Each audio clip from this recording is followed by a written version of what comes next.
نحمدہ ونصلی علی رسولہ الکریم اما بعد فاعوذ باللہ من الشیطان الرجیم بسم اللہ الرحمن الرحیم۔ محترم ناظرین، السلام علیکم ورحمۃ اللہ وبرکاتہ۔ الحمدللہ کہ پچھلی کلاس میں ہم نے سورۃ الحدید کا آغاز کیا تھا اور ہم نے اس کی 2 آیتوں کا ترجمہ مکمل کیا تھا۔ انشاءاللہ آج ہم جا رہے ہیں تیسری آیت کی طرف۔ آئیے ترجمے کا آغاز کرتے ہیں۔ سورہ حدید کی آیت نمبر 3۔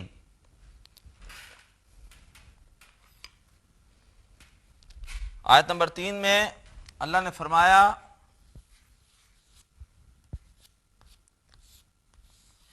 هُوَ الْأَوَّلُ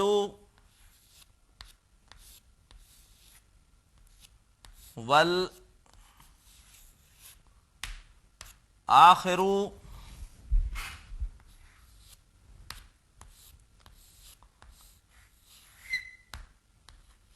والظاہر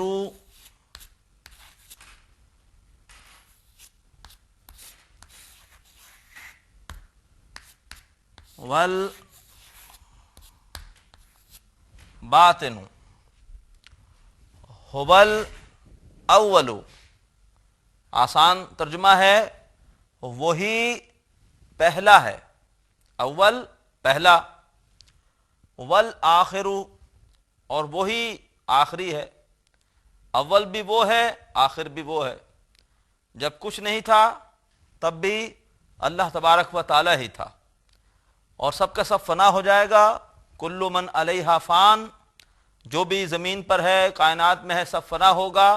وَيَبْقَى وَجْهُ رَبِّكَ ذُو الْجَلَالِ وَالْإِكْرَامِ، اور باقی رہنے والا اے نبی صلی اللہ علیہ وسلم آپ کے رب کا رخ انور ہے۔ وہی اول ہے اور وہ آخر ہے۔ والظاہر، یہ ظاہر اور آخر یہ دونوں اسم الفاعل ہیں۔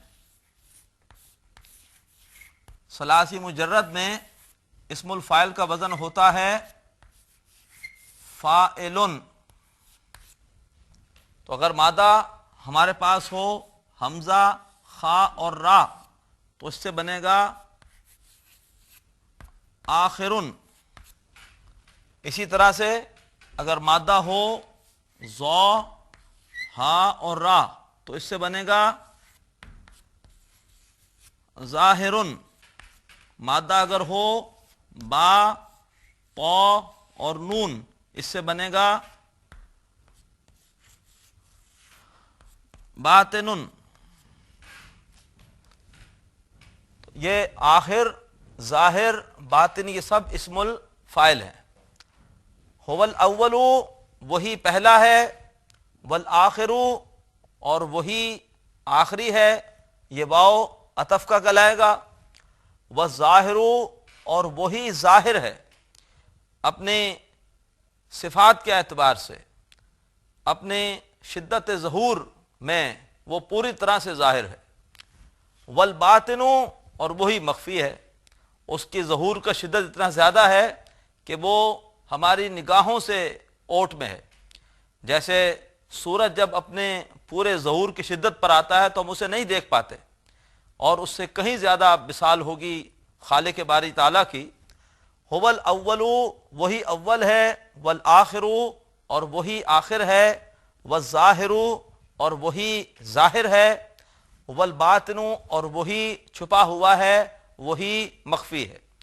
یہ آیت اپنے مفہوم کے اعتبار سے مشکل آیت ہے، اس لیے کہ بیک وقت کسی ہستی کا ظاہر ہونا اور چھپا ہوا ہونا یہ ہمارے لیے سمجھ کے اعتبار سے ماورا ہے، لیکن بہرحال اللہ تبارک و تعالی اپنی صفات کی وجہ سے پوری طرح سے ظاہر بھی ہے، ہمیں ہر طرف اس کی قدرتیں نظر آ رہی ہیں، لیکن اپنی حقیقت کے اعتبار سے ہم اس قابل نہیں ہیں کہ اس اللہ تعالیٰ کو دیکھ سکیں، لہذا وہ مخفی بھی ہے، چھپا ہوا بھی ہے۔ هُوَ الْأَوَّلُ وَالْآخِرُ وَالظَّاهِرُ وَالْبَاطِنُ، اور اس کے بعد فرمایا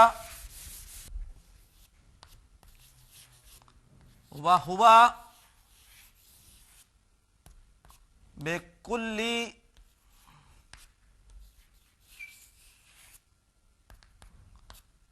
شیء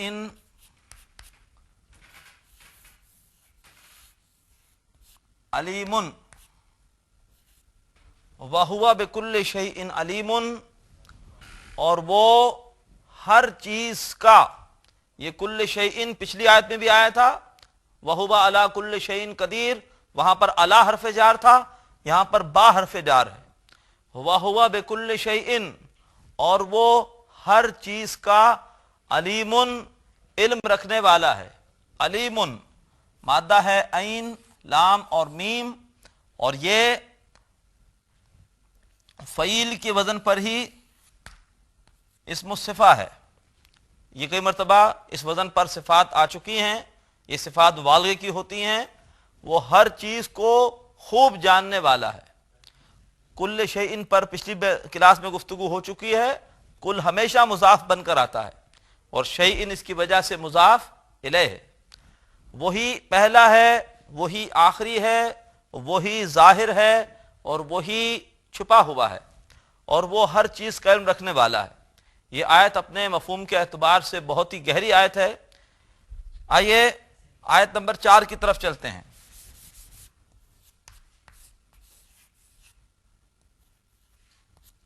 هو الذی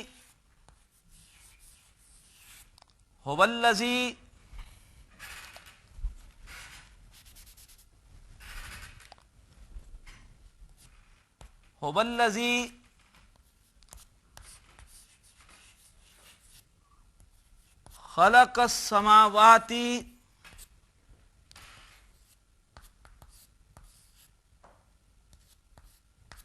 هو الذی خلق السماوات والارض فی ستۃ ایام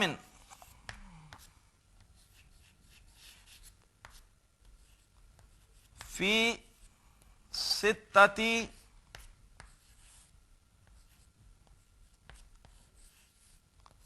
ایام، هو الذی وہی ہے جس نے، خلقہ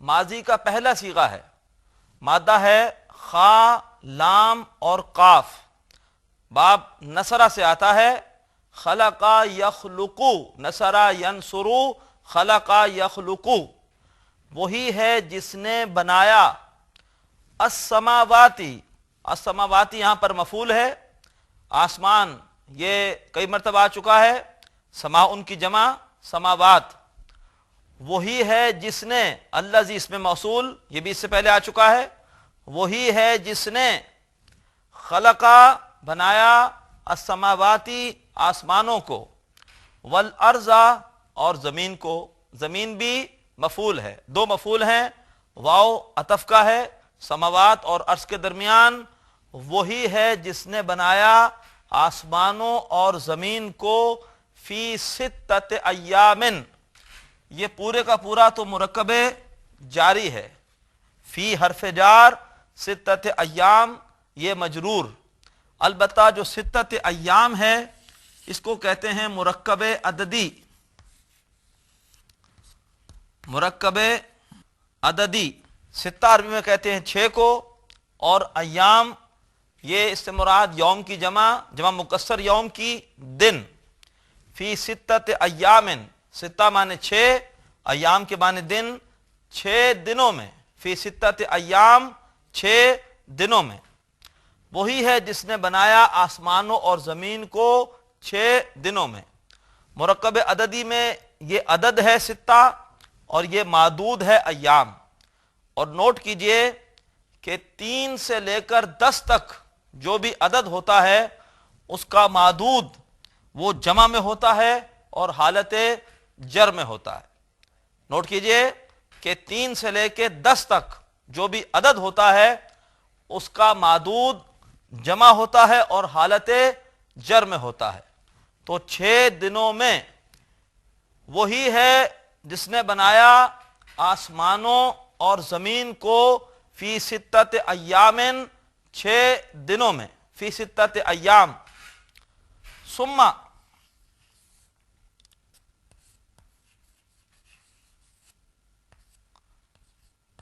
استوى